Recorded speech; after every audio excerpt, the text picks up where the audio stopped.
اور یہ کہ میرا سیدھا رستہ یہی ہے تو تم اسی پر چلنا اور دوسرے رستوں پر نہ چلنا کہ ان پر چل کر اللہ کے رستے سے الگ ہو جاؤ گے۔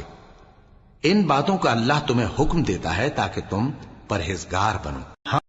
ہاں پھر سن لو کہ ہم نے موسیٰ کو کتاب عنایت کی تھی تاکہ ہم ان لوگوں پر جو نیکوکار ہیں نعمت پوری کر دیں، اور اس میں ہر چیز کا بیان ہے اور ہدایت ہے اور رحمت ہے تاکہ ان کی امت کے لوگ اپنے پروردگار کے روبرو حاضر ہونے کا یقین کریں۔